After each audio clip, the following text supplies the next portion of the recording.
యేసు రక్తమే జయం పరిచర్య ప్రైజ్ ద లార్డ్. మార్చి 4వ తేదీ 2024. ఈరోజు దేవుని వాక్యము, నా నిమిత్తము అందరి చేత మీరు ద్వేషింపబడుదురు, అంతము వరకు సహించిన వాడే రక్షణ పొందును. మార్కు సువార్త 13వ అధ్యాయం 13వ వాక్యము. అవును క్రీస్తునందు ప్రియులారా, దేవుని రాకడ అతి సమీపంలో ఉన్నది. నా నిమిత్తము జనులు మిమ్మును నిందించి హింసించి మీ మీద అబద్ధముగా చెడ్డ మాటలెల్లా పలుకునప్పుడు మీరు ధన్యులు. సంతోషించి ఆనందించుడి, పరలోకమందు మీ ఫలము అధికమగును.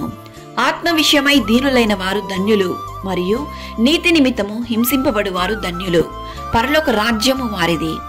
రాబో కాలము యుద్ధములను గూర్చియు యుద్ధ సమాచారములను గూర్చియు వినునప్పుడు కలవరపడకుడి. ఇవి జరగవలసి ఉన్నవి గాని అంతము వెంటనే రాదు. జనముల మీదకి జనమును, రాజ్యముల మీదకి రాజ్యమును లేచును. అక్కడక్కడ భూకంపములు కలుగును, కరువులు వచ్చును. ఇవే వేదనలకు ప్రారంభము.